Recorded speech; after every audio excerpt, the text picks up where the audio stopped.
দেখেন, স্ক্রিন দেখতে পারতেছেন? জি স্যার, দেখা যাচ্ছে। গত ক্লাসে ওয়াটার সিমেন্ট রেশিও নিয়ে কথাবার্তা বলছিলাম যে আমাদের যদি একটা কনক্রিটের ম্যাক্সিমাম কম্প্রেসিভ স্ট্রেংথ অ্যাচিভ করতে হয়, নর্মালি একটা কনক্রিট বানানোর পরে, মানে আপনারা তো ইঞ্জিনিয়ারিং ম্যাটেরিয়ালস ল্যাবটা করছেন নাকি এখনো শুরু করেননি? স্যার এটা হচ্ছে চলমান আছে, মানে চলতেছে আর কি। যে ইঞ্জিনিয়ারিং ম্যাটেরিয়ালস নামে একটা ল্যাব বোধহয় আপনাদের এই সেমিস্টারে, বা আমি শিওর না পরের সেমিস্টারে না এই সেমিস্টারে ল্যাব। স্যার চলতেছে, ল্যাবটা চলমান আছে। আচ্ছা, আপনারা ওই যে মাঝখানে যে 7 দিন বা 10 দিনের মতো আসছিলেন, তখন কি ল্যাবটা সরাসরি করতে পারছিলেন? না স্যার, তখন এই ল্যাবের কোনো শিডিউল ছিল না। আচ্ছা, তো দেখবেন যে এই ল্যাবটাতে আপনারা যেটা করবেন, এরকম 6 ইঞ্চি বাই 12 ইঞ্চি বা এরকম 4 ইঞ্চি বাই 8 ইঞ্চি সাইজের সিলিন্ডার নিয়ে এগুলোকে হচ্ছে গিয়ে কনক্রিট দিয়ে ফিল আপ করে, মানে কনক্রিট কাস্টিং করা হয়। তারপর সিলিন্ডার গুলাকে হচ্ছে গিয়ে 7 দিন, 14 দিন, 28 দিন, মানে আপনি পানির মধ্যে চুবাই রাখবেন, পানির মধ্যে চুবাই রাখবেন 7 দিন, 7 দিন পরে এটাকে বাইর করে কম্প্রেশন দিয়ে ভাগবেন। দেখবেন সে কতটুকু কম্প্রেসিভ স্ট্রেন্থ নিতে পারে। দেখবেন হয়তো মানে 1000 বা 1200 PSI এরকম নিতে পারতেছে। তারপরে আরো কিছু সিলিন্ডার আপনি 14 দিন পর্যন্ত পানিতে ভিজায় রাখবেন। 14 দিন পর পানি থেকে বের করে আপনি মানে কম্প্রেসিভ স্ট্রেন্থ চেক করবেন, দেখবেন যে হয়তো আরেকটু বাড়ছে 14 দিনে, সাপোজ 2000 বা 2200-র মতো চলে আসছে। বাট এটার আসার কথা মনে করেন 4000 PSI। আপনি কনক্রিটটা ডিজাইন করছিলেন 4000 PSI কম্প্রেশন নিতে পারবে এমন ভাবে। তো 28 দিন পর যখন আপনি ভাঙবেন, দেখবেন যে হয়তো আপনার 4100 PSI বা 4150 PSI বা 4000 PSI এরকম চলে আসছে। ঠিক আছে? তো 28 দিনে সে তার ম্যাক্সিমাম কম্প্রেসিভ স্ট্রেন্থ অ্যাচিভ করে ফেলতে পারে মোটামুটি। এখন এটা অ্যাচিভ করাইতে হলে যে ওয়াটার সিমেন্ট রেশিও, এটা হইতে হবে কি অপটিমাম হইতে হবে। এটা প্রয়োজনের থেকে বেশিও দেওয়া যাবে না, প্রয়োজন থেকে কি দেওয়া যাবে না, কমও দেওয়া যাবে না। আমরা গত ক্লাসে মানে ওয়াটার সিমেন্ট রেশিও কি জিনিস, অপটিমাম ময়েশ্চার কন্টেন্ট কি জিনিস, এগুলো নিয়ে একটু কথা বলছিলাম। আজকে আমরা দেখবো হচ্ছে প্রপার্টিস অফ সিমেন্ট কনক্রিট। মানে এই যে আমরা কনক্রিটটা তৈরি করব, সিমেন্ট কনক্রিটটা তৈরি করব, এই সিমেন্ট কনক্রিটের দুই ধরনের প্রপার্টি বা বৈশিষ্ট্য আছে। একটা হচ্ছে সে যখন প্লাস্টিক অবস্থায় থাকে। ঠিক আছে, দেখেন যে প্রপার্টিস অফ সিমেন্ট কনক্রিট, দুই রকমের। একটা হচ্ছে কি properties of concrete in plastic range. আচ্ছা, আমাকে বলেন তো যে কনক্রিট, মানে কনক্রিটের প্লাস্টিক অবস্থা বলতে আমরা কি বুঝি?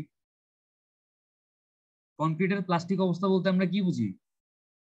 স্যার, প্লাস্টিক অবস্থা বলতে বোঝানো হয় মানে কনক্রিটটা যখন একদম মানে মাত্র তৈরি করা হয়েছে বা কনক্রিটটা মাত্র রেডি করা হয়েছে, এখন আমি এটাকে যেখানে রাখবো এটা ওই শেপে নিয়ে নিবে, কিন্তু কিছুক্ষণ পর দেখা গেছে ওইটা আর শেপ চেঞ্জ হবে না। সাপোজ আমি একটা গ্লাসের মধ্যে রাখলাম, এখন হ্যাঁ, প্লাস্টিক এখনই অবস্থা মানে প্লাস্টিক অবস্থায় আছে, তো ব্যাপারটা এখন হচ্ছে আমার কনক্রিটটা প্লাস্টিক হয়ে যাবে। হ্যাঁ দেন হ্যাঁ হ্যাঁ, কিছুক্ষণ পরে এটা একদম সলিড হয়ে যাবে, তখন আর হার্ডেন্ড শেপটা চেঞ্জ অবস্থায় চলে করা যাবে আসবে। না।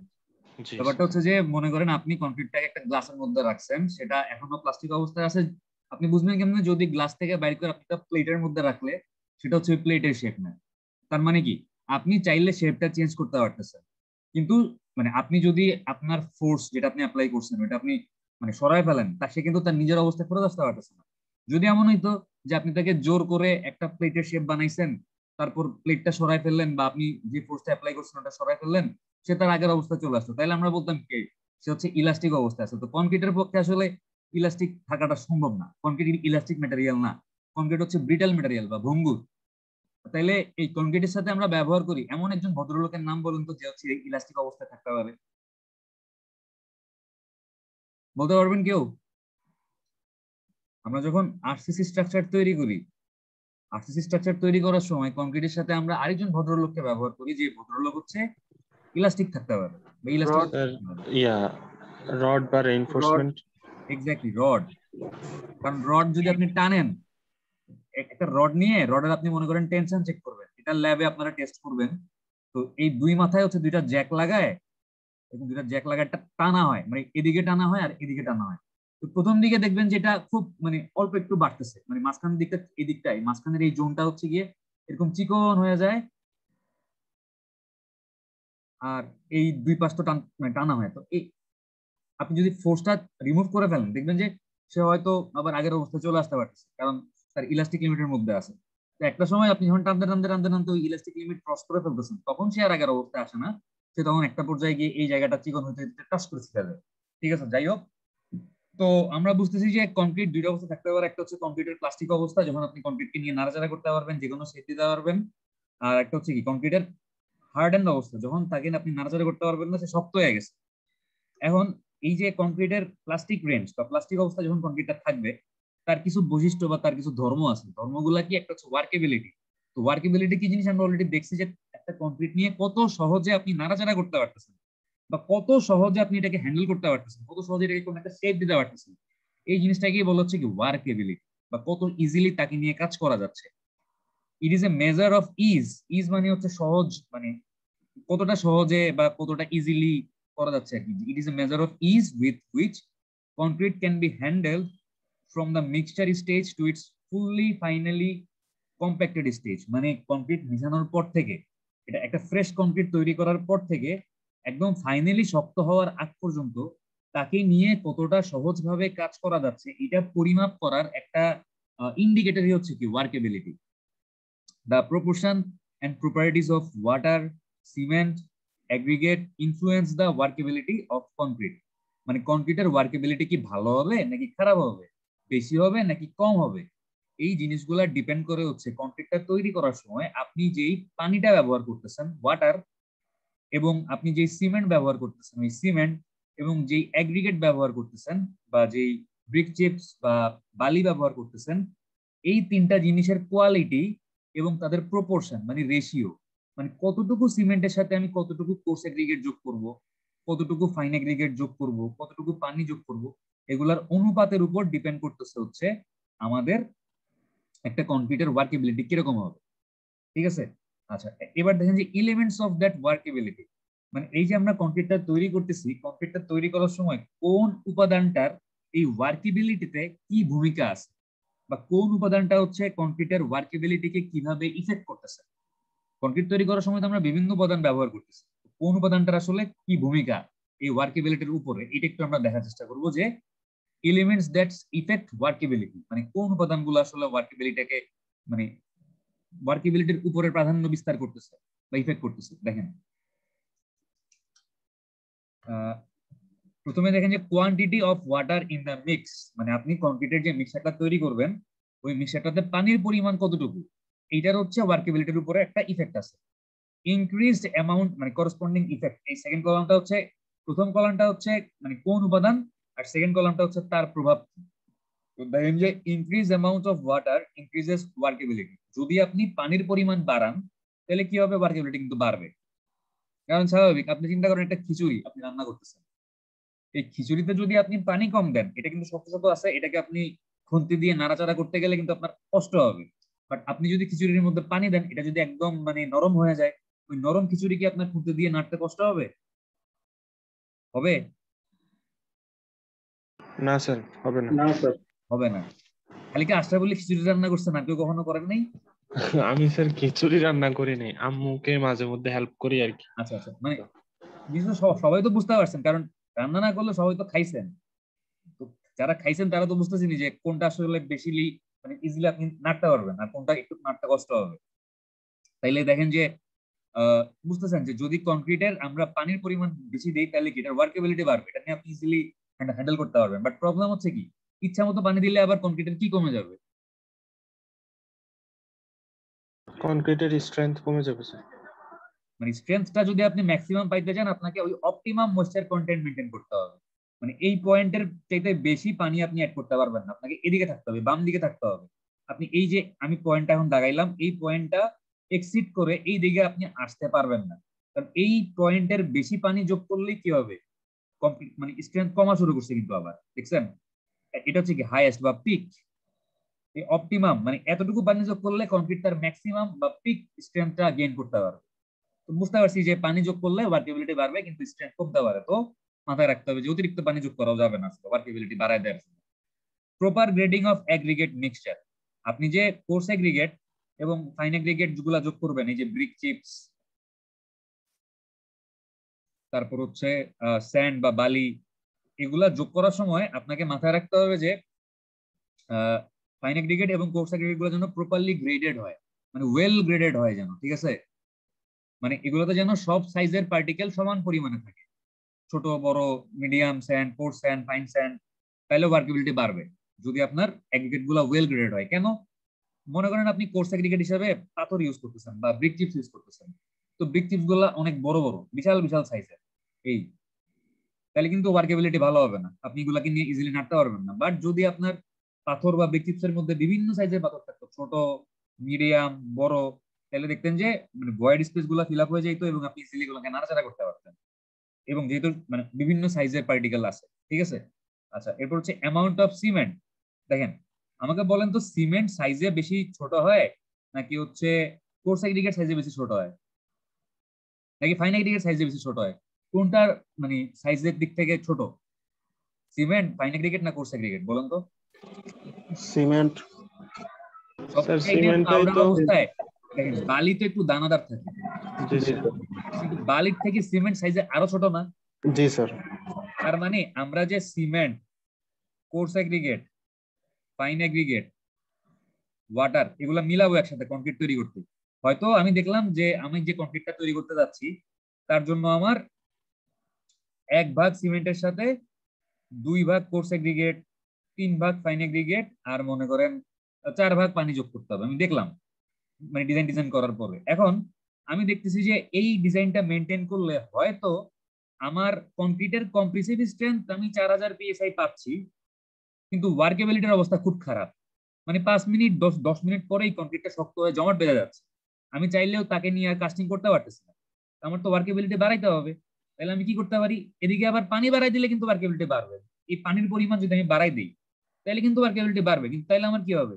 ওই কংক্রিটের কম্প্রেসিভ স্ট্রেংথ আর 4000 পিএসআই থাকবে না, এটা আরো কমা শুরু করবে। আমি এই 4000 পিএসআই কেও কমাইতে পারবো না, কিন্তু আমাকে আবার ওয়ার্কেবিলিটিও বাড়াইতে হবে। তাহলে কি করবো? তাহলে হচ্ছে আমি এই পানির পরিমাণটাকে চেঞ্জ করবো না, এটা 4 ভাগ ছিল 4 ভাগই রাখবো। আমি যেটা করতে পারি, কোর্স এগ্রিগেট আর ফাইন এগ্রিগেটের পরিমাণটা একটু কমাই দিব। কোর্স এগ্রিগেট আমার আসছিল 2 ভাগ আর ফাইন এগ্রিগেট আসছিল 3 ভাগ, আমি এই 2টাকে বানাই দিতে পারি 1.5, আর এই 3টাকে বানাই দিতে পারি 2.5। আর এদিকে এই সিমেন্টের পরিমাণ হচ্ছে আমি বাড়াই দিতে পারি 2 বা 1.5, আমি সিমেন্টের পরিমাণটা বাড়াই দিতে পারি। তাহলে যেটা হবে, আমার পুরো মিক্সচারে, কংক্রিটের মিক্সচারটাতে ফাইন এগ্রিগেট বা ফাইন পার্টিকেলের পরিমাণটা বেড়ে যাবে। ঠিক আছে, তো ফাইন পার্টিকেলের পরিমাণটা বাড়লে আমি ইজিলি জিনিসগুলোকে হ্যান্ডেল করতে পারবো, আমার ওয়ার্কেবিলিটি বাড়বে। আশা করি বুঝতে পারছেন। আচ্ছা, এবার দেখেন যে ratio of fine aggregate and coarse aggregate. একটু আগেই দেখলাম যে আমরা অ্যাজ এ সিমেন্ট ফাইন মানে ফাইন পার্টিকেলের পরিমাণ বাড়াই দিয়ে আমরা ওয়ার্কেবিলিটি ইমপ্রুভ করতে পারতেছিলাম। তাহলে দেখেন যে ratio of fine aggregate course aggregate, তো আপনার মনে করেন সিমেন্ট আসছে 1 ভাগ, কোর্স এগ্রিগেট আসছে 2 ভাগ, ফাইন এগ্রিগেট আসছে মনে করেন 3 ভাগ, তারপর মনে করেন পানির পরিমাণ লাগবে মনে করেন 4 ভাগ। আপনি কি করলেন? এই কোর্স এগ্রিগেটের পরিমাণটা আপনি কমাই দিলেন, আপনি চিন্তা করলেন যে আমি কোর্স এগ্রিগেট 2 ইউজ না করে 1.5 ভাগ ইউজ করব, আর ফাইন এগ্রিগেট হচ্ছে আমি 3.5 ভাগ ইউজ করব। আপনি কি করতেছেন? কোর্স এগ্রিগেটের পরিমাণ কমাচ্ছেন, ফাইন এগ্রিগেটের পরিমাণ বাড়াচ্ছেন। এই ফাইন ফাইন পার্টিকেলের পরিমাণ বাড়ায়ও আপনি আপনার কংক্রিটের ওয়ার্কেবিলিটি ইমপ্রুভ করতে পারেন চাইলে। ঠিক আছে, তারপর পার্টিকেলের শেপ। আপনি যদি মানে আমরা নরমালি দেখছিলাম যে স্ট্রেংথের জন্য কোন শেপের পার্টিকেল ভালো? স্যার অ্যাঙ্গুলার এবং সারফেসটা হবে রাফ এক্স্যাক্টলি, সারফেস। আপনার যদি স্ট্রেংথ আপনি বাড়াইতে চান তাহলে আপনাকে অ্যাঙ্গুলার এবং রাফ সারফেসের এগ্রিগেট ইউজ করলে এটার স্ট্রেংথ বাড়বে। কিন্তু প্রবলেম হচ্ছে আপনার যদি অ্যাঙ্গুলার এবং রাফ সারফেসের আপনি পার্টিকেল বা এগ্রিগেট ইউজ করেন, এদের মধ্যে বন্ডিং ভালো হবে, এরা খুব তাড়াতাড়ি সেটিং মানে শক্ত হয়ে যাবে, এদেরকে আপনি নাড়াচাড়া করাইতে পারবেন না। তা আপনি যদি মানে ওয়ার্কেবিলিটি ভালো চান সেই ক্ষেত্রে আবার কিন্তু অ্যাঙ্গুলার পার্টিকেল ভালো না, সেই ক্ষেত্রে আবার পার্টিকেলের শেপটা রাউন্ডেড মানে এরকম সার্কুলার শেপ হইলে ভালো, ইনক্রিজ ওয়ার্কেবিলিটি। কেন? কারণ যদি সার্কুলার শেপের হয় তারা কিন্তু সহজে কিছু একটা বন্ডিং করবে না, তারা স্লিপ করবে এবং তাদের মধ্যে কন্টাক্ট সারফেস কিন্তু কম, যেহেতু তাদের মধ্যে কন্টাক্ট সারফেস কম, তাদের মধ্যে কিন্তু ফ্রিকশনও কম ডেভেলপ করবে, তো তারা ইজিলি মুভ করতে পারবে বা নড়াচড়া করতে পারবে। সো ওয়ার্কেবিলিটি বাড়াইতে হইলে পার্টিকেলের শেপ হইতে হবে রাউন্ডেড বা এরকম মানে বৃত্তাকার শেপের হইতে হবে। আচ্ছা, এরপর দেখেন যে অ্যাড মিক্সচার। সিমেন্ট আপনাদেরকে দীপ্ত স্যার সিমেন্ট পড়ানো শুরু করছে না? জি স্যার, সিমেন্ট পড়ানো সিমেন্টের শুরু সেটিং করছে। টাইম বলে কিছু শুনছেন? Initial setting time, final setting time. জি জি জি স্যার। আচ্ছা, এখন দেখেন ইনিশিয়াল সেটিং টাইম মানে কোনটাকে বলা যখন সিমেন্টটা শক্ত হওয়া শুরু করছে, আর ফাইনাল সেটিং টাইম কোনটা যখন সিমেন্টটা পুরোপুরি শক্ত হয়ে গেছে। এখন এই সেটিং টাইম হচ্ছে মানে সিমেন্ট রিঅ্যাকশন করে শক্ত হচ্ছে, এই ব্যাপারটাই হচ্ছে মোটামুটি সেটিং টাইম। মানে আপনার টার্গেট হচ্ছে সেটিং টাইমটাকে বাড়াই দিবেন, মানে সিমেন্টের জন্য শক্ত হইতে বেশি টাইম লাগে। সিমেন্টের যদি শক্ত হইতে বেশি টাইম লাগে তাহলে আপনার মানে ওয়ার্কেবিলিটি ভালো পাচ্ছেন না, আপনি এটাকে আরো বেশিক্ষণ ধরে নাড়াচাড়া করতে পারবেন না। বাট সিমেন্টটা জি যদি স্যার। খুব তাড়াতাড়ি শক্ত হয়ে যায় তাহলে তো এটাকে নিয়ে আপনি মানে নাড়াচাড়া বা এটাকে যে কোনো শেপ আপনি দিতে পারতেছেন না। এটা যদি শক্তই হয়ে যায় তাহলে তো এটা একটা পার্টিকুলার মানে হার্ডেন্ড অবস্থায় চলে আসলো, একটা শেপ নিয়ে ফেললো, এটাকে আপনি চেঞ্জ করতে পারবেন না শেপটাকে। আপনি চাচ্ছেন মানে সাপোজ ব্যাপারটা হচ্ছে এরকম যে আপনি আপনি আপনি একটা বাড়ি তৈরি করতেছেন বা আপনি একটা বিল্ডিং তৈরি করতেছেন, যে বিল্ডিংটা হচ্ছে মনে করেন এই জায়গায়, ঠিক আছে, এই জায়গায় একটা বাড়ি তৈরি করতেছেন আপনি, এটা হচ্ছে আপনার বাড়ি। আর এটা তৈরি করতে মানে যে কংক্রিট গুলা লাগতেছে, কংক্রিট গুলা ঢালাইয়ের কাজ চলতেছে মনে করেন এই জায়গায়। এখানে একটা এরকম মিক্সচার মেশিন আছে মনে করেন, সাপোজ এরকম দেখতে করতেছে এখানে, হ্যাঁ, এখানে একটা মিক্সচার মেশিন আছে মনে করেন সাপোজ এরকম। এখান থেকে যে কংক্রিটটা তৈরি হচ্ছে, এই কংক্রিটটা হচ্ছে আমাকে মনে করেন মিস্ত্রিরা মাথায় করে হেঁটে এই আমার যেখানে কনস্ট্রাকশন সাইট, এই সাইটে আসতে 15 থেকে 20 মিনিট টাইম লাগতেছে মনে করেন, ঠিক আছে, একটা ভালোই টাইম লাগতেছে এই কাস্টিং এর আগ পর্যন্ত। তো এই 15-20 মিনিটে কি হচ্ছে, আমার কনক্রিটটা হচ্ছে জমাট বেঁধে যাচ্ছে, শক্ত হয়ে যাচ্ছে। তাইলে কি আমি কনক্রিটটা ইউজ করলে ভালো আউটপুট পাবো? পাবো না। আমাকে হচ্ছে কনক্রিটটা সেটিং টাইম একটু বাড়াইতে হবে, যেহেতু এখান থেকে মানে হেঁটে হেঁটে লেবারদের সাইডে আসতে একটু টাইম লাগতেছে। আমি কি করতে পারি, এক ধরনের এডিশনাল কেমিক্যাল ইউজ করতে পারি, এই cement, course aggregate, fine aggregate plus water, এটার সাথে হচ্ছে একটা অ্যাডমিক্সার যোগ করতে পারি, যে অ্যাডমিক্সারটা এক ধরনের কেমিক্যাল যেটা কি করবে, এই অ্যাডমিক্সারটা হচ্ছে আমার কংক্রিটের সেটিং টাইমটাকে বাড়াই দিবে। তার মানে সে আর 15-20 মিনিটে শক্ত হবে না, তার হয়তো মোটামুটি একটা শক্ত অবস্থায় আসতে 30 মিনিটের মতো। আমি আমি দেখলাম কি যে আমার এই মানে লেবারদের এখান থেকে সাইটে আসতে 20 মিনিট লাগে, আর সাইটে গিয়ে ওই কংক্রিটটা জায়গা মতো ঢালতে হচ্ছে গিয়ে আরো 5 থেকে 10 মিনিট লাগে। তো আমি যদি 30 মিনিটের একটা সেটিং টাইম পাইতে পারি, 30 মিনিট পরে এটা শক্ত হওয়া শুরু করবে, তাইলে কিন্তু আমার যে লক্ষ্য এবং উদ্দেশ্য এটা কিন্তু মানে সফল হইলো। তো এই জন্য মানে মাঝে মধ্যে কিছু এডিশনাল কেমিক্যাল ইউজ করে হচ্ছে কংক্রিটের সেটিং টাইমটাকে বাড়ায় দেওয়া হয়। ঠিক আছে, কি করা হয়, সেটিং টাইমটাকে হচ্ছে বাড়ায় দেওয়া হয়, এবং এটাই হচ্ছে কার কাজ, এটা হচ্ছে বিভিন্ন অ্যাডমিক্সারের কাজ। এবং অ্যাডমিক্সার হিসেবে আমরা কি ব্যবহার করি, বিভিন্ন কেমিক্যাল ব্যবহার করি। ওই যে আপনারা ছোটবেলায় পড়ছিলেন না যে প্রভাবক, জি স্যার।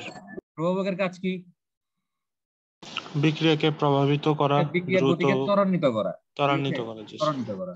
আর যেটা বিক্রিয়ার গতিকে কমায় দেয় ওটাকে বাংলায় কি বলে, হুম, যেটা প্রভাবক এটাকে বলা হচ্ছে ক্যাটালিস্ট, যেটা ক্যাটালিস্ট। বিক্রিয়ার গতিকে বাড়ায় দেয়। আর যেটা কমায় দেয় ওটাকে বলছে রিটার্ডার, যেটা বিক্রিয়ার গতিকে কমায় দেয়। বাট এটার বাংলাটা কি,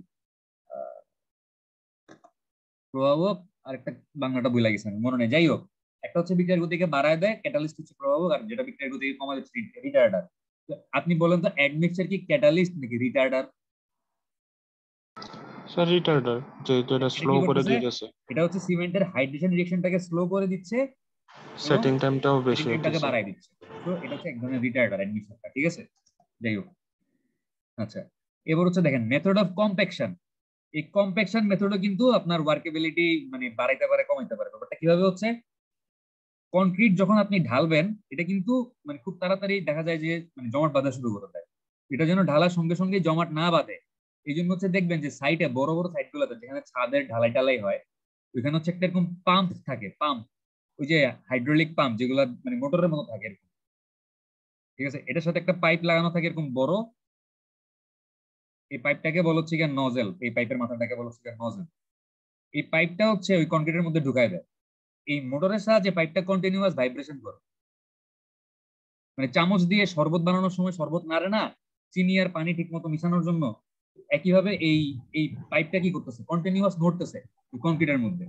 পাইপটা যদি কন্টিনিউয়াস কংক্রিটটাকে কম্প্যাক্ট করে বা কম্প্যাকশন করে বা ভাইব্রেশন দেয়, তাহলে কি কংক্রিটটা খুব তাড়াতাড়ি আর জমাট বাঁধতে পারবে? না স্যার। কংক্রিটটা কিন্তু একটা কন্টিনিউয়াস মুভমেন্টের মধ্যে আছে, সে কিন্তু স্থির অবস্থায় নেই। তাকে যদি আমি স্থির অবস্থায় ফালায় রাখতাম, সে তাড়াতাড়ি জমাট বেঁধে যেত। বাট আমি তাকে জমাট বাঁধার সুযোগ দিচ্ছি না, আমি তাকে কন্টিনিউয়াস নাড়তেছি। তো এরকম যদি ভাইব্রেশন দেওয়া হয় বা কম্প্যাকশন করা হয় তাহলে কি কংক্রিটটা কিন্তু ওয়ার্কেবিলিটি বাড়ে এবং এটাকে আপনি মানে বেশ কিছুক্ষণ একটা শেপ দিতে পারবেন। তো দেখবেন যে আহ, মাঝে মধ্যে সিমেন্টের কোম্পানিগুলো থেকে কংক্রিট বানায় সরাসরি রেডিমেড কংক্রিট নিয়ে আসে। তো এই ধরনের কংক্রিট গুলাকে বলে হচ্ছে কি বলে, ready mix ready concrete. Mix concrete দেখবেন যে এরকম ট্রাকের মধ্যে, মনে করেন এটা একটা ট্রাক, সাপোজ এই একটা ট্রাক, এখানে হচ্ছে একটা এরকম বড় সিলিন্ডারের মতো থাকে, এটা কি করে, এটা ঘুরতে থাকে, এটাকে মানে এটার মধ্যে মানে আমার কংক্রিট থাকে। এখন বলেন তো যে এই যে সিলিন্ডারটা বা এই যে একটা ড্রামের মতো জিনিস থাকে মানে ট্রাকের পিছনে, এটা ঘুরে কেন? এটা না ঘুরলে কি হইতো? স্যার না করলে তো আমার সিমেন্টটা জমাট বাইতে যেত না এক জায়গা ঘুরলে, থেকে। না ঘুরলে হচ্ছে আপনি যেই সিমেন্ট কোম্পানি, ওই কোম্পানি থেকে আপনার বাসায় আসতে আসতে এই সিমেন্টটা এটা জমাট বেঁধে জমাট যেত, বাইতা শক্ত এটা হয়ে যেত। হার্ডেন্ড অবস্থায় চলে আসতো। তো এটা যেন জমাট না বাঁধতে পারে, যেন একটা নির্দিষ্ট আরপিএম, আরপিএম কি বলেন তো? স্যার রেভলিউশন রোটেশন বা পার মিনিট। রেভলিউশন বা রোটেশন, হ্যাঁ রোটেশনও বলতে পারেন, সমস্যা নেই, বা রোটেশন রেভলিউশন পার বলতে পারেন। মিনিট। আমি রোটেশনই লিখি, ঠিক আছে, রোটেশন, হ্যাঁ রোটেশন পার মিনিট, মানে এটা হচ্ছে প্রত্যেক মিনিটে কয়বার ঘুরবে বা কয়বার রোটেট করবে, ঠিক আছে, এটাকেই বলা হচ্ছে আরপিএম। তো একটা নির্দিষ্ট আরপিএম মেনটেন করতে হয় যেন এটা জমাট না বাঁধে। তো মানে বুঝতেছেনি যে আপনি যদি কম্প্যাকশন না করেন, আপনি যদি এটাকে একটা নির্দিষ্ট আরপিএম এ না ঘুরান, ঠিক মতো কম্প্যাকশন না করেন, তাহলে কি হবে, এটা খুব তাড়াতাড়ি জমাট বেঁধে যাবে, এটা ওয়ার্কেবিলিটি কিন্তু কমে যাবে। ওয়ার্কেবিলিটি বাড়াইতে হলে ঠিক মতো কম্প্যাকশন করতে হবে। আচ্ছা, আশা করি বুঝতে পারছেন এত কথাবার্তা যেগুলো বললাম এগুলো। স্যার আমরা যদি 5 নাম্বার পয়েন্টটাতে যাই, এই যে পার্টিকেল শেপের মধ্যে, হ্যাঁ, তো আমরা প্রথমে দেখলাম যে অ্যাঙ্গুলার আর সারফেস এরিয়াটা রাফ হইলে ভালো, কিন্তু এখন আবার এখানে রাউন্ড শেপের হইলে ভালো। তো হ্যাঁ, আমরা স্যার কোনটাকে নিব? আমরা হচ্ছে মধ্যম পন্থা অবলম্বন করব। আমরা ওয়েল গ্রেডেড এগ্রিগেট ইউজ করব, যেন আমাদের সব সাইজের পার্টিকেল থাকে এবং আমাদের সব পার্টিকেলই রাউন্ড হইলেও খারাপ, আবার সবগুলো অ্যাঙ্গুলার হইলেও খারাপ। আমরা চেষ্টা করব কিছু কিছু অ্যাঙ্গুলার, কিছু মানে রাফ, কিছু স্মুথ বা সার্কুলার শেপ মেনটেন করার জন্য, ঠিক আছে, বুঝতে পারছেন? জি স্যার, ঠিক আছে। আপনি যদি দেখেন আপনি যে পাথরটা ব্যবহার করতেছেন সবগুলা গোল গোল পাথর, তাইলেও ভালো না, আপনার কিছু দেখবেন মানে কিছু পাথর ভাঙা থাকতে হবে। আবার আপনি দেখছেন সবগুলা ভাঙা, তাইলেও দেখবেন যে আবার ওয়ার্কেবিলিটি কমে গেছে। তো নর্মালি ওয়ার্কেবিলিটি বাড়াইতে হলে আপনি কি করতে পারেন, ওই যে অ্যাডমিশন ইউজ করতে পারেন, ঠিক আছে। তো দেখা যায় যে পার্টিকেল সব এরকম রাউন্ড না, পার্টিকেল গুলো এরকম পাথর মানে কিনে আনার পরে কিন্তু আবার ভাঙা হয়। কেন ভাঙে? কারণ হচ্ছে গিয়া এই অ্যাঙ্গুলার সারফেস বা আমার অ্যাঙ্গুলার শেপ এগুলো ইনক্রিজ করে হয়তো এরকম ভাঙা টাইঙ্গা। তো তাহলে আমি মানে যেহেতু আমি অ্যাগ্রিগেট গুলাকে অ্যাঙ্গুলার এবং রাফ সারফেস বানাই ফেলতেছি, তাহলে আমি ওয়ার্কেবিলিটি বাড়াবো কেমন? ওই যে অ্যাডমিক্সার ইউজ করে, কমন প্র্যাকটিস হচ্ছে অ্যাডমিক্সার ইউজ করে ওয়ার্কেবিলিটি বাড়ায় দেয়, ঠিক আছে। আচ্ছা, এবার দেখেন যে সেগ্রিগেশন, সেগ্রিগেশন কি জিনিস? কোনো কিছু সেগ্রিগেট হয়ে যাওয়া মানে হচ্ছে আলাদা আলাদা পৃথক হয়ে যাওয়া। আপনি যখন কংক্রিটটা নিয়ে কাজ করবেন, কংক্রিটটা মনে করেন আপনি একটা জায়গায় মানে ঢালাই দিলেন বা কাস্টিং করলেন, আপনি যখন কাস্টিং করতেছেন এই কংক্রিটটার মধ্যে মনে করেন যে আহ, আচ্ছা একটা ছবি দেখালে মনে হচ্ছে ডিরেকশনটা একটু ভালো বুঝতেন। ছবি দেখাই দাঁড়া।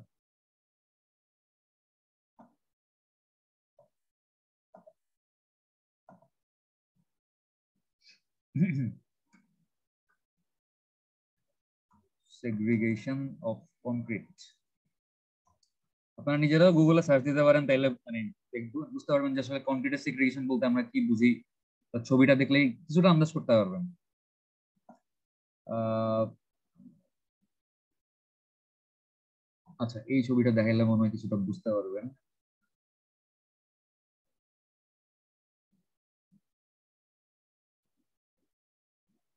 দেখেন এখন স্ক্রিনে কিছু কংক্রিট মিক্সচারের ছবি দেখতেছেন।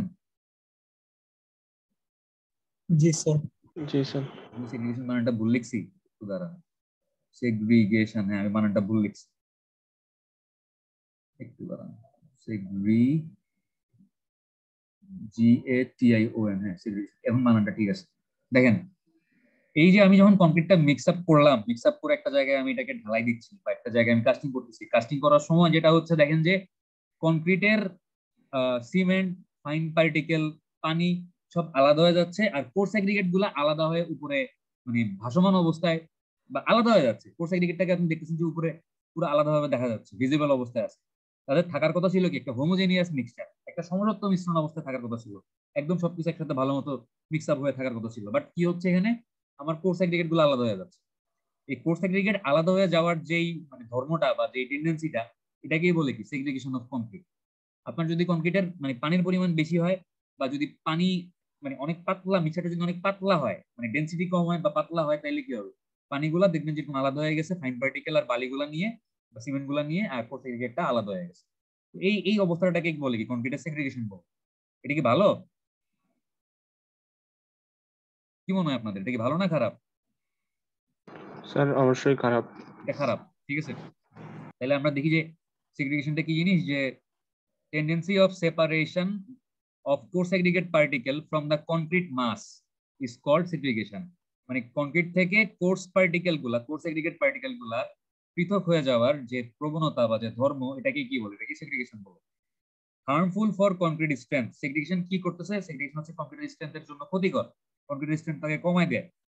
এবার দেখেন যে কজেস অফ সেগ্রিগেশন, মানে কারণগুলা কি কি? কারণগুলো হচ্ছে when concrete mixture is lean and too wet, মানে কংক্রিটের মিক্সচারটা যদি অনেক পাতলা টাইপের হয় এবং যদি এখানে পানির পরিমাণ অনেক বেশি থাকে, তাহলে হচ্ছে কি হবে? সেগ্রিগেশন হবে।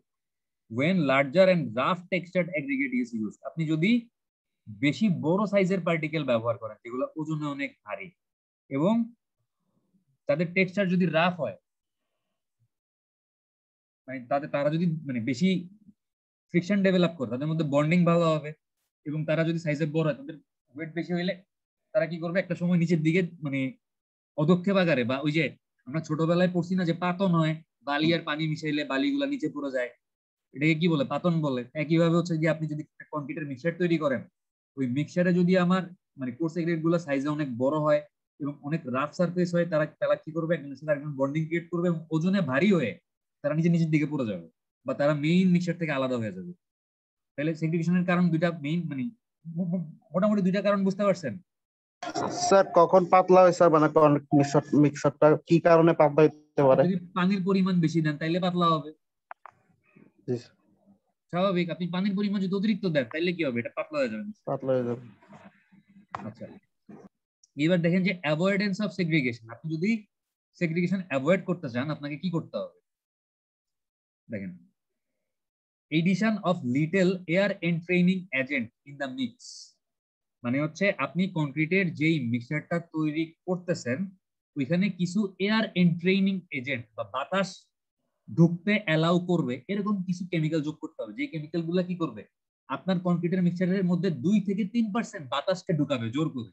ব্যাপারটা হচ্ছে বাতাস ঢুকা তো খারাপ, মানে কোনো কিছুর মধ্যে বাতাস ঢুকলে তো আমরা ভাবি যেটা ড্যাম্প হয়ে যাচ্ছে, তাহলে কংক্রিটের মধ্যে জোর করে বাতাস ঢুকাবো কেন ঢুকবো বা কেন ঢুকাবো বলেন তো? কারণ ওই কংক্রিটের মধ্যে যদি আপনি মাত্র 2 থেকে 3% বাতাস জোর করে ঢুকান, তাহলে যেটা হবে, কংক্রিটের মধ্যে যে ভয়েড স্পেস গুলো আছে এই ভয়েড স্পেস গুলা বাতাস দিয়ে ফিল আপ হইলে আমার ওই কোর্স এগ্রিগেট গুলা কিন্তু আর আলাদা হইতে পারবে না। কিন্তু যদি ওই ভয়েড স্পেস গুলা বাতাস দিয়ে ফিল আপ না হয়, তাহলে কি হবে? দেখা যাবে যে কোর্স পার্টিকেল গুলো আস্তে আস্তে আলাদা হয়ে যাচ্ছে, ঠিক আছে? মানে আমি ভিতরটা এয়ার টাইট করে দিচ্ছি যেন কোনো কিছু নড়াচড়া করতে না পারে।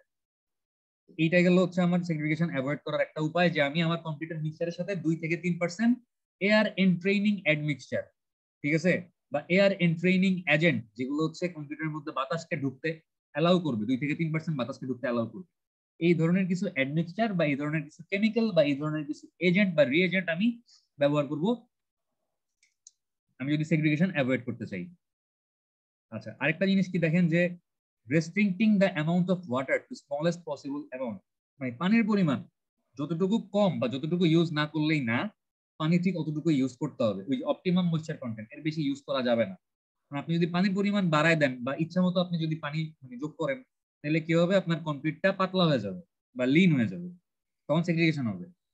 তারপর হচ্ছে all the operations like handling, placing, compaction আর কেয়ারফুলি কন্ডাক্টেড। আপনি যখন কংক্রিটটাকে হ্যান্ডেল করবেন, এক জায়গা থেকে আরেক জায়গায় নিবেন, যখন কাস্টিং করবেন এবং যখন কি এটাকে কম্প্যাক্ট করবেন প্রপারলি উইথ কেয়ার, মানে যত্নের সাথে এটাকে হ্যান্ডেল করতে হবে। আপনি যদি যত্নের সাথে হ্যান্ডেল না করেন, আপনি যদি concrete should not be allowed to fall from larger height. মনে করেন একটা রাজমিস্ত্রি, তার মাথায় হচ্ছে কি আছে? একটা টুকরি আছে বা একটা এরকম মানে প্লেট আছে বা একটা কড়াই আছে, এটাকে প্যান বলে বা কড়াই। এই কড়াইয়ের মধ্যে কি আছে? বাংলায় বলো হচ্ছে মশলা, ঠিক আছে? মিস্ত্রিরা কি বলে? এটাকে বলে মশলা বলে। বাট এটা তো আসলে আমরা কি বলি? আমরা বলি কংক্রিটের মিক্সচার। এই কংক্রিটের মিক্সচারটা যদি ওই লেবার বা রাজমিস্ত্রি সাইটে গিয়ে নর্মালি আমরা বলেন তো তারা কি করে? তারা কি হাঁটু গেড়ে বৈশা তারপরে মাথার থেকে এই মিক্সচারটা ঢালে, নাকি দাঁড়ানো অবস্থা থেকে ঠাস করে ফালায় দেয়? কি করে? দাঁড়ানো অবস্থাতে ফালাই দেয়। দাঁড়ানো অবস্থা থেকে ঠাস করে ফালাই দিলে যেটা হয় সেটা হচ্ছে কংক্রিটটা মাটিতে একটা বাড়ি খাওয়াতে কি হয়? আপনার ভারী পার্টিকেল গুলা বা কোর্স পার্টিকেল গুলা আলাদা হয়ে যায়, আর ফাইন পার্টিকেল এবং পানি হচ্ছে আলাদা হয়ে যায়। তাহলে কি হবে? সেগ্রিগেশন হচ্ছে।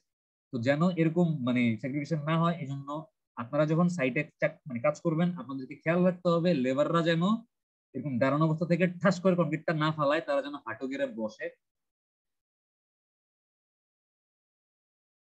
ঠিক আছে, এরকম হাঁটু গেড়ে বসতে হবে। তারপরে মোটামুটি 1 মিটার, মানে ম্যাক্সিমাম 1 মিটার, 1 মিটার মানে কত ফিট?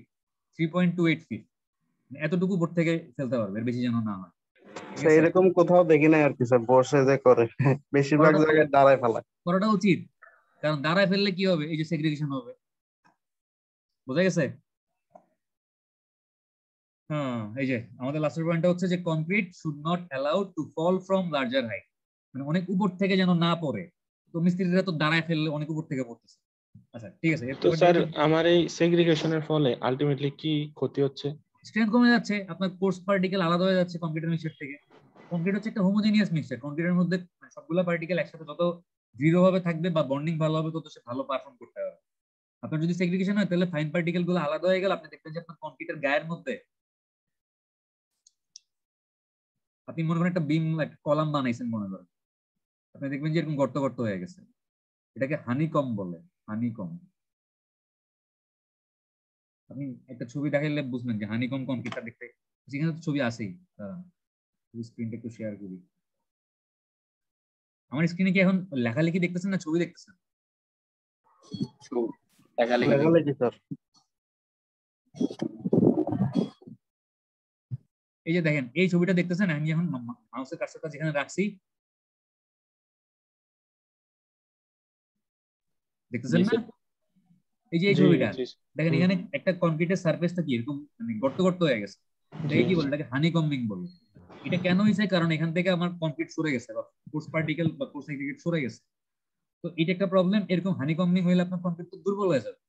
মানে নরমালি একটা কংক্রিটের যেখানে 4000 পিএসআই 28 দিন পরে লোড নেওয়ার কথা, আপনি দেখবেন এরকম হানিকম্বিং কংক্রিট বা এরকম সেগ্রিগেশন যেখানে হয়েছে, ওই কংক্রিটটা হচ্ছে ম্যাক্সিমাম হয়তো মানে 2000 বা 2500 পিএসআই 28 দিন পরে সে নিতে পারতেছে না।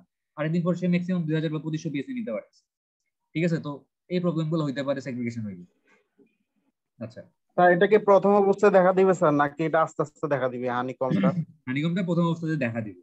আপনি মনে করেন যে নরমালি যেটা সাইটে করে, সাইটে তো এত কিছু খেয়াল করে না। মনে করেন একটা কংক্রিট বানাই ফেলছে, এই কংক্রিটটা কি মানে কার মতো থাকে? একটা ফর্মা লাগানো থাকে না কংক্রিটটার চারপাশে? স্টিলের বা কাঠের একটা ফর্মা লাগানো থাকে, দেখছেন কখনো? আমার কথা জি স্যার, বুঝতেছেন না? কাঠের ইউজ করে থাকে। নরমালি একটা কলাম একটা বিম যখন ঢালাই দেয়, একটা কাঠ ফর্মা থাকে, কাঠের ফর্মা। এই ফর্মাটার মধ্যে হচ্ছে কংক্রিটটাকে ঢালে। কংক্রিটটা শক্ত হইলে 7 দিন পরে ফর্মাটা খুলে ফেলে, তারপর কিউরিং করে। আপনি যখন 7 দিন পরে ফর্মাটা খুলবেন, যদি হানিকম্বিং হয় আপনি দেখবেন যে এই কংক্রিটের দেয়ালের মানে এই কলামের দেয়ালের যে সার্ফেসটা এটা এরকম গর্ত গর্ত হয়ে গেছে। যদি এটার পরিমাণটা অনেক বেশি হয়, তার অবস্থা ভয়ঙ্কর, তাহলে যেটা করে যে মানে লেবারদেরকে বলা হয় বা কন্ট্রাক্টরকে বলা হয় যে এই কলামটা ভাঙা মানে নতুন করে। আর যদি দেখা যায় যে অল্প সামান্য একটু প্রবলেম আছে, অল্প একটু প্রবলেম, তাহলে মানে যেটা করে যে আপনার একটা ছুরি বা ধারালো কিছু দিয়ে এই জায়গাটাকে মানে গুতায় তুলে ফেললো। এটাকে বলা হচ্ছে চিপিং করা। চিপিং, এই চিপিং করে এটাকে তুলে ফেলে যে জায়গাটাতে একটা ক্ষতর মতো একটা ভয়েডের মতো ক্রিয়েট হয়েছে, এই জায়গাটা হচ্ছে কি নতুন করে আবার কংক্রিট তৈরি করে জোড়াতালি দিয়ে বা এই জায়গাটাকে ফিল আপ করে দেয়। ঠিক আছে স্যার, এটা দেওয়াটা কি মনে করেন স্যার কনক্রিটের জন্য ভালো? যদি মানে এই হানিকম্বের পরিমাণটা অল্প হয় তাইলে সমস্যা নেই, বাট যদি অনেক বেশি হয় তাহলে কি করতে হয়? তাহলে পুরোটাই ভাঙা ফেলতে বলো, যদি অবস্থা বেশি খারাপ হয়। আচ্ছা, এবার দেখেন যে মানে ব্লিডিং কি জিনিস। ব্লিডিং মানে নরমালি ব্লিডিং কি, আমাদের যখন হাত কেটে যায় বা আমাদের যদি আমরা যদি ব্যথা ব্যথা পাই আমাদের রক্ত বের হয় না? তাহলে কনক্রিটের ক্ষেত্রে ব্লিডিং বলতে আমরা কি বুঝি? কনক্রিটের গায়ে কি রক্ত আছে? কনক্রিটের ভিতরে রক্ত বলতে আমরা কি বুঝতেছি বলেন তো? স্যার আমার কনক্রিটে আস্তে আস্তে খুলে পড়ে যাবে। কনক্রিটের ভিতরে রক্ত হচ্ছে পানি, ওয়াটার। তার মানে কনক্রিটের ব্লিডিং বলতে বোঝাচ্ছি যে কনক্রিট থেকে যদি কোনো কারণে পানি বের হওয়া শুরু করে, এটাই হচ্ছে কি কনক্রিটের bleeding. The tendency of water to rise to the surface of freshly laid concrete is known as bleeding. মানে হচ্ছে মাত্র আপনি একটা কনক্রিট ঢালাই দিছেন, ঠিক আছে, মাত্র একটা কনক্রিট আপনি ঢালাই দিছেন, এটা এখনো শক্ত হয় নাই, এখনো জমাট বাঁধে নাই, কিন্তু এটার সারফেসে আপনি দেখতেছেন যে পানি উঠতেছে। তাহলে কি হবে? এটা একটা সমস্যা এবং এটাকেই বলা হচ্ছে ব্লিডিং। এই ব্লিডিং এর কারণে কি কি প্রবলেম হইতেছে দেখেন। একটা হচ্ছে ডিলে ইন ফিনিশিং। আপনি ঢালাই দিছেন, ঢালাই দেওয়ার পরে আপনার কংক্রিটের এই সারফেসটা তো শক্ত নাই, এটা তো মানে এবড়ো থেবড়ো অবস্থায় আছে। এটাকে কি করে মিস্ত্রিরা কন্নি দিয়া ঘষা ঘষা একটা শেড, একটা সমান করে একটা ফিনিশিং দেয়। যদি ঢালাই দেওয়ার পরপরই এখান থেকে পানি ওঠা শুরু করে, তাহলে কি লেবাররা বা মিস্ত্রিরা এই ফিনিশিংটা দিতে পারবে? পারবে? না স্যার, পারবে পারবে না, না। আপনার ফিনিশিং এর না কাজে স্যার। দেরি হবে। আরেকটা হচ্ছে এই পানির সাথে আপনার কংক্রিটের ভিতরে যে ফাইন পার্টিকেল ছিল, স্যান্ড, সিমেন্ট, এগুলো বাইরে হয়ে চলে আসবে পানির সাথে। তো আপনার যদি কংক্রিট থেকে স্যান্ড এবং সিমেন্ট লস হয়ে যায়, তাহলে কি হবে? কংক্রিটের স্ট্রেংথ কমে যাবে না? ফাইন পার্টিকেল কমে যাচ্ছে, আপনার কংক্রিটের স্ট্রেংথ কমে যাবে। এটা হচ্ছে ব্লিডিং এর প্রবলেম, যে আমার একটা হচ্ছে ফিনিশিং এর কাজ দেরি হবে, আর একটা হচ্ছে পানির সাথে কংক্রিটের ভিতর থেকে ফাইন পার্টিকেল গুলো, স্যান্ড এবং সিমেন্ট বের হয়ে চলে আসবে। ঠিক আছে, এই এটা হচ্ছে গিয়ে আমার ব্লিডিং এর জন্য মেইন প্রবলেম। আর ব্লিডিং কি জিনিস? ফ্রেশলি লেইড কংক্রিট, মানে মাত্র যে কংক্রিটটাকে ঢালাই করা হয়েছে এটার থেকে পানি বের হওয়ার যে প্রবণতা, এটাকে বলা হচ্ছে ব্লিডিং। আচ্ছা, এবার দেখেন যে কজেস অফ ব্লিডিং। ব্লিডিং এর কারণ কি? Lack of fines. যদি ফাইন পার্টিকেল কম থাকে তাহলে কি হবে? আপনার এই যে মানে বড় বড় পার্টিকেল গুলো এরকম থাকবে, আর মাঝখানে ফাইন পার্টিকেল যদি বেশি থাকতো তাহলে কিন্তু ভয়েড গুলা ফিল আপ হয়ে যেত, এই ভয়েড গুলা ফিল আপ থাকতো। বাট ফাইন পার্টিকেল কম হওয়াতে এই ভয়েড গুলা ঠিক মতো ফিল আপ নাই। আমার কি হচ্ছে? এই পানি যেহেতু ভয়েড গুলা ফিল আপ নাই, তাহলে এই ভয়েডের ভিতর দিয়ে আস্তে আস্তে আস্তে আস্তে উপর দিকে বের হয়ে চলে আসতে পারছে। বাট যদি মনে করেন যে আহ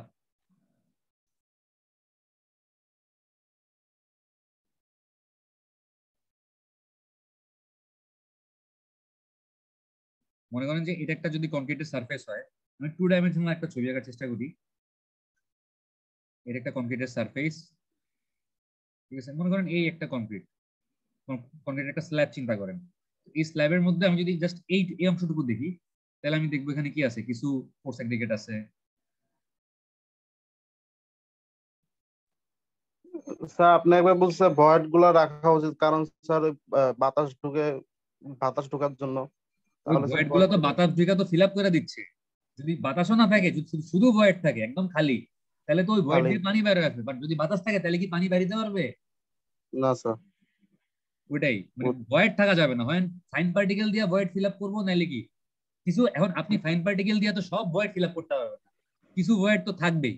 ওই কিছু ভয়েড কে ফিল আপ করার জন্য 2 থেকে 3% বাতাস সেগুলো দেওয়া উচিত। বাতাস দিয়ে ফিল আপ করুন। হ্যাঁ হ্যাঁ।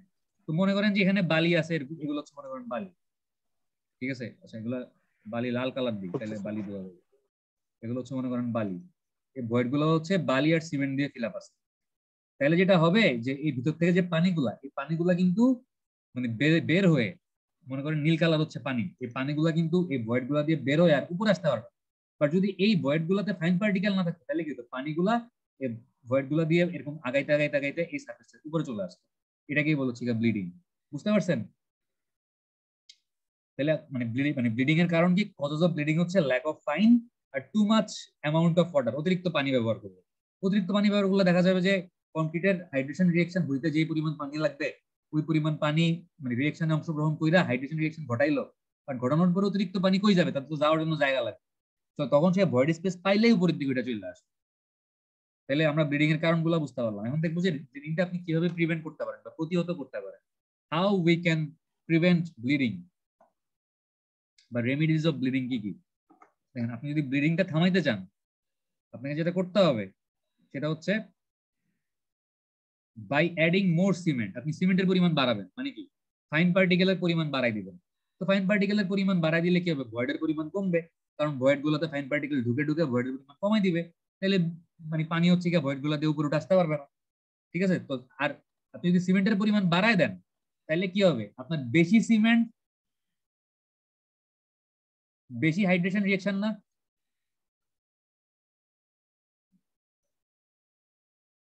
কথা কি ঠিক ঠিক ঠিক বলছি না ভুল বলছি? বলেন। জি স্যার, ঠিক আছে। বেশি সিমেন্ট, বেশি হাইড্রেশন বেশি রিয়েকশন। হাইড্রেশন বেশি হাইড্রেশন রিয়েকশন, বেশি পানির প্রয়োজনীয়তা না? জি স্যার, তখন আমার বেশি পানিটা কাভার হয়ে যাবে। বেশি ওয়াটার লাগবে। তার মানে আপনি যদি বেশি সিমেন্ট দেন, তাহলে অতিরিক্ত পানি যদি থাকেও, ওটা হচ্ছে ওই হাইড্রেশন রিয়েকশন করার সময় ব্যবহৃত হয়ে যাবে আপনার, তাহলে আর এটা উপরে উঠে আসার চান্স নাই। আচ্ছা, তারপর by using little air entraining agent, আপনি যদি ওই অল্প পরিমাণে 2 থেকে 3% এয়ার এন্ট্রেইনিং এজেন্ট ইউজ করেন যেটা কম্পিউটারের ভিতরে বাতাসকে ঢুকতে সাহায্য করবে, তাহলে কি হবে, ওই ভয়েড গুলো বাতাস দিয়ে ফিল আপ হয়ে যাবে, পানি আর বাইরে আসতে পারবে না, আর ব্লিডিং হবে না। আর 4 নাম্বারটা কি, 4 নাম্বারটা হচ্ছে গিয়ে by increasing finer part of fine aggregate. আপনি যে ফাইন এগ্রিগেট হিসেবে বালি বা স্যান্ড ইউজ করতেছেন, এখানে তো আমার মানে কোর্স পার্টিকেল, তারপর মানে মিডিয়াম সাইজের পার্টিকেল, ফাইন সাইজের পার্টিকেল, বিভিন্ন সাইজের পার্টিকেল আছে। আপনি মানে ফাইন পার্টিকেল বা ফাইন সাইজটাকে বাড়াইলে বা ফাইন পোর্শনের পরিমাণটাকে বাড়াইলে ভয়েড গুলো বেশি ফিল আপ হবে, এভাবে আপনি কন্ক্রিটের ব্লিডিংটাকে প্রিভেন্ট করতে পারেন। ঠিক আছে, এই আজকে এতটুকু থাকুক, আমরা একটা জাস্ট ছবি দেখবো। হ্যাঁ, পরের বাকি জিনিসপত্র কি এক ক্লাসে শেষ করতে পারবো? মূলত সিমেন্টটাই মানে বেশি করবে ভয়েডটাকে করার জন্য, হ্যাঁ হ্যাঁ, ফিল আপ করার জন্য। আজকে হচ্ছে আরেকটু দেখি, দাঁড়ান এই জাস্ট এই টেবিলটা দেখি, তারপর শেষ করে দিই।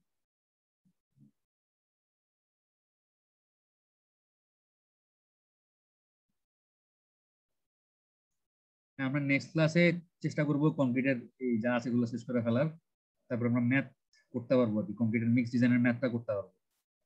আচ্ছা, জাস্ট আজকে তাহলে এই টেবিলটা দেখেন যে properties of hard and concrete. আচ্ছা, আমাকে কে বলতে পারবেন যে প্রপার্টিজ অফ প্লাস্টিক রেঞ্জ, মানে কংক্রিট যখন প্লাস্টিক রেঞ্জ ছিল তখন তার কি কি প্রপার্টি ছিল,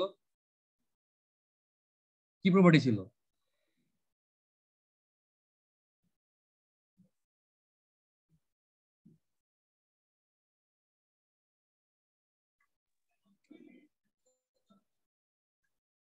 এই প্লাস্টিক রেঞ্জে থাকার সময় তার কি প্রপার্টি ছিল বলেন? অ্যামাউন্ট, সিমেন্টের অ্যামাউন্ট, পরিমাণ, প্রপার্টি ছিল কি? প্রপার্টি ছিল ওয়ার্কেবিলিটি। ওয়ার্কেবিলিটি, স্ট্রেংথ। ওয়ার্কেবিলিটিকে বাড়ানো কমানোর জন্য আমরা সিমেন্টের পরিমাণ, ফাইন এগ্রিগেটেড কোর্স এগ্রিগেট, কম্পাবিলিটি।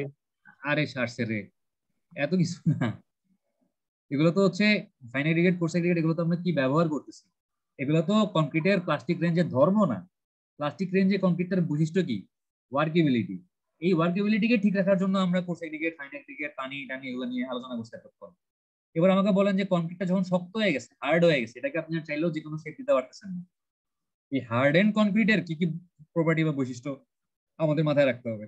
প্রথমটা হচ্ছে কম্প্রেসিভ স্ট্রেংথ, মানে সে কতটুকু চাপ সহ্য করতে পারতেছে, সে কতটুকু কম্প্রেশন নিতে পারতেছে। ঠিক আছে, তো কম্প্রেসিভ স্ট্রেংথ বা কম্প্রেশনের একক হচ্ছে গিয়ে পিএসআই, মানে হচ্ছে পাউন্ড পার স্কোয়ার ইঞ্চ। মানে আপনি যদি একটা কংক্রিটের ব্লক চিন্তা করেন, এই ব্লকটার প্রতি ইঞ্চি স্কোয়ারে, মানে সাপোজ এটা একটা কংক্রিটের আপনি চিন্তা করলেন স্ল্যাব, এই স্ল্যাবটার মধ্যে ছোট্ট একটা ঘর চিন্তা করেন, যে ঘরটার সাইজ হচ্ছে 1 ইঞ্চি বাই 1 ইঞ্চি। এই 1 ইঞ্চি বাই 1 ইঞ্চি স্কোয়ারটার উপরে আমার কত পাউন্ড মানে ফোর্স অ্যাপ্লাই করলে কংক্রিটটা হচ্ছে ভাঙবে, বা সে ভাঙার আগ পর্যন্ত পার স্কোয়ার ইঞ্চিতে কত পাউন্ড লোড নিতে পারতেছে, কত পাউন্ড কম্প্রেশন নিতে পারতেছে, কত পাউন্ড প্রেশার নিতে পারতেছে, এটাকেই বলা হচ্ছে কংক্রিটের কম্প্রেসিভ স্ট্রেংথ। এটাকে পিএসআই দিয়ে প্রকাশ করা হয়, অনেক সময় কেএসআই দিয়েও প্রকাশ করা হয়। এখন যদি মনে করেন এটা থাকে কেএসআই তে, এটাকে যদি আপনি নিতে চান পিএসআই তে, অথবা যদি থাকে পিএসআই তে, এটাকে আপনি নিতে চান কেএসআই তে, তাহলে কি করতে হবে? স্যার যদি পিএসআই থাকে আর আমি কেএসআই নিতে চাই, তাহলে 1000 দিয়ে ভাগ করব। আর যদি কেএসআই দেওয়া থাকে আর আমি পিএসআই কনভার্ট করতে চাই, তাহলে 1000 দিয়ে গুণ করব। কে বলছে আপনাকে এটা? কে বলছে? ওই যে দীপ্ত স্যার কিছু ম্যাথ করাইছিল, ওখানে দেখছিলাম এরকম। এটা 1 সঠিক। কিপ ইকুয়াল টু 1000 আমরা পিএসআই। জানি যে 1 কিপ সমান সমান হচ্ছে 1000 পাউন্ড।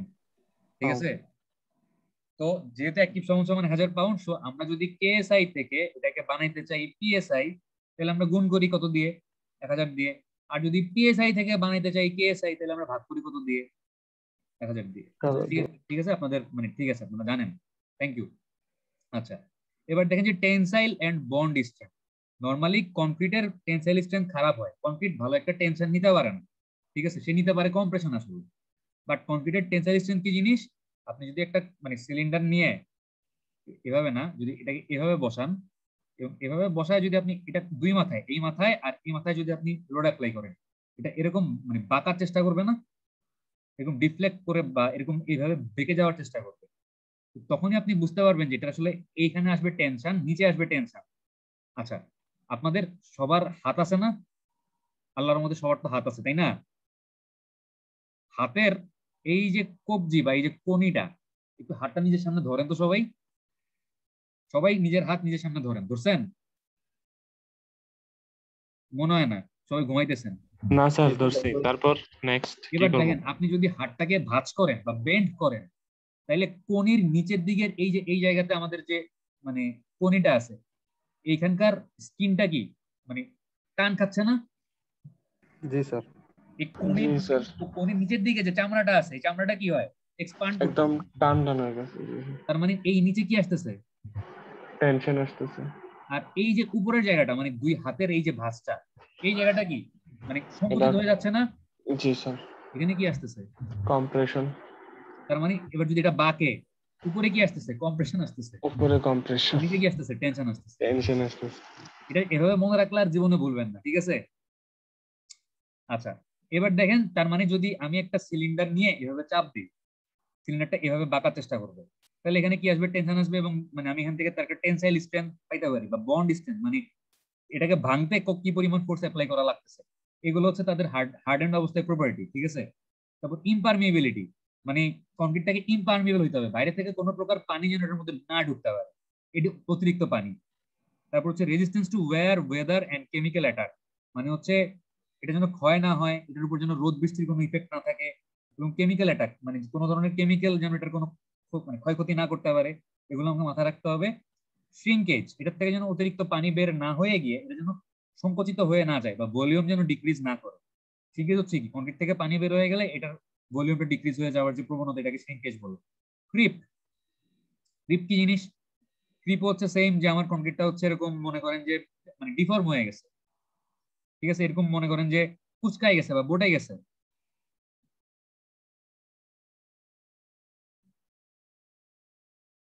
কংক্রিট মনে করেন এরকম ছিল, এটা এরকম এরকম মানে কংক্রিটের সার্ফেস গুলো এরকম ঢেউ ঢেউ হয়ে গেছে বা বাঁকা বাঁকা হয়ে গেছে, এটাকে বলা হচ্ছে কি? ক্রিপ বলে।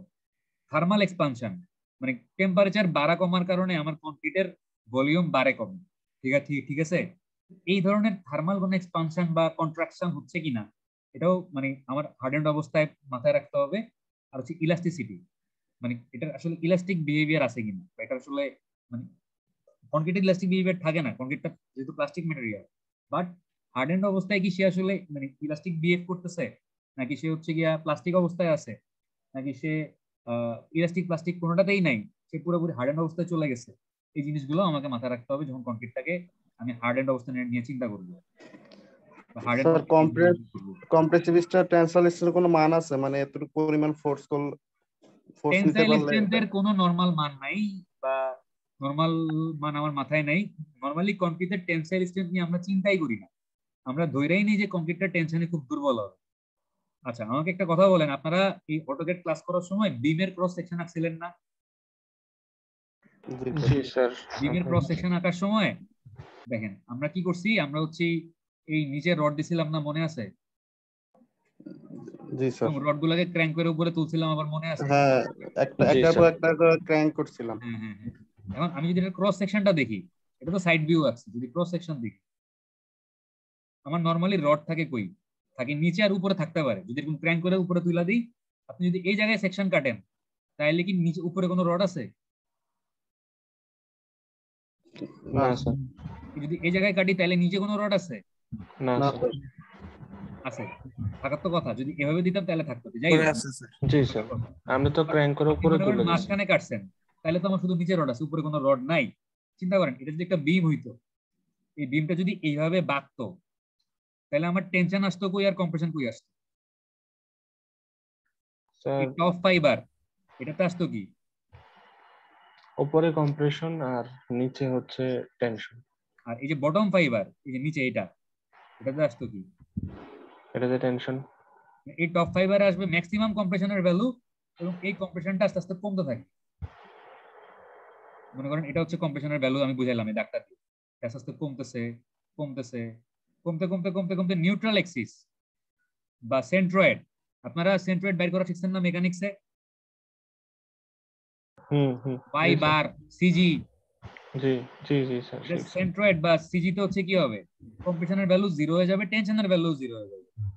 যখন সে হচ্ছে নিউট্রাল এক্সিসটা ক্রস করবে, তখন তার টেনশনের মান আস্তে আস্তে বাড়তে থাকবে, বাড়তে বাড়তে বাড়তে বাড়তে বাড়তে বাড়তে বটম ফাইবারে গিয়া কি হবে, টেনশনের ভ্যালু ম্যাক্সিমাম হবে। তার মানে এমন একটা জায়গা আছে যে জায়গাটাতে কি টেনশনও নাই কম্প্রেশনও নাই, এই জায়গাটাকে কি বলে নিউট্রাল এক্সিস বলে বা সেন্ট্রয়েড বলে। ঠিক আছে, এই সেন্ট্রয়েডের উপরে কি আছে, কম্প্রেশন, আর সেন্ট্রয়েডের নিচে কি আছে, কি আছে, স্যার টেনশন। টেনশন। সেন্ট্রয়েডের নিচে যে টেনশনটুকু আছে আমরা ধরে নেই এই টেনশনটুকুকে ব্যালেন্স করতে হইলে আমার রড লাগে, এই জন্য নিচে রড দেয় মেইনলি, অনেক সময় উপরেও রড লাগে বাট রডটা মেইনলি দেয় নিচে। এবং ধরে নেওয়া হয় যে নিউট্রাল এক্সিসের নিচে যে কনক্রিটটুকু আছে এই কনক্রিটটুকুতে হচ্ছে গিয়ে হেয়ার লাইন ক্র্যাক ফর্ম করবে, মানে চুলের মানে আমাদের চুল যেরকম থাকে, চুল তো অনেক চিকন চিকন থাকে, এরকম চুলের মতো কিছু ক্র্যাক ডেভেলপ করবে, হেয়ার লাইন ক্র্যাক। এবং এই ক্র্যাক গুলো হচ্ছে বটম ফাইবার থেকে ডেভেলপ করে এই নিউট্রাল এক্সিস পর্যন্ত আগাবে, মানে প্রপাগেট করবে। এবং আমার এই নিউট্রাল এক্সিসের নিচের কনক্রিটটুকু কোন রকমের কোনো টেনশন কিছু নিবে না, সে পুরোপুরি একটা আকাইম্মা জিনিস, সে কোনো কাজ করবে না। বাট এখানে কাজটা করবে কে, রডটাই হচ্ছে গিয়ে টেনশনটা নিবে, যে টেনশনটুকু আসতেছে।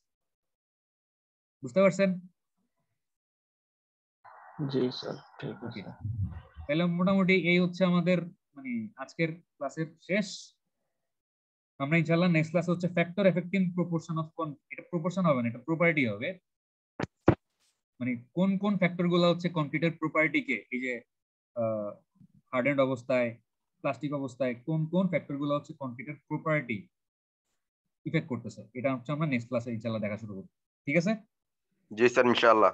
বাপ রে, এখন এত গলার জোর কার বাইরে গেল? মেহেদির। রোল নাম্বার 1 আছেন? রোল নাম্বার 1 মোহাম্মদ স্যার ছিল এতক্ষণ, তো সেই কথা বলতেছিল স্যার। ও ছিল এতক্ষণ? জি স্যার, আপনাকে লাস্টে কোশ্চেন গুলোতে রিফাতি করছে। আচ্ছা ধন্যবাদ, তাইলে আমি ওকে অ্যাটেন্ডেন্সটা দিয়ে দিচ্ছি যেহেতু ছিল। রোল নাম্বার 2 আছেন? বিশাল ফজলে খুদা বিশাল। স্যার আমারও একটা কল আসছিল স্যার, আইডি 1 স্যার। বিশাল কি আছেন? জি স্যার। এতক্ষণ কই ছিলেন?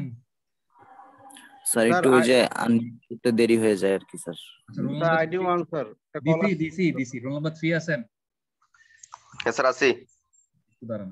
Present sir.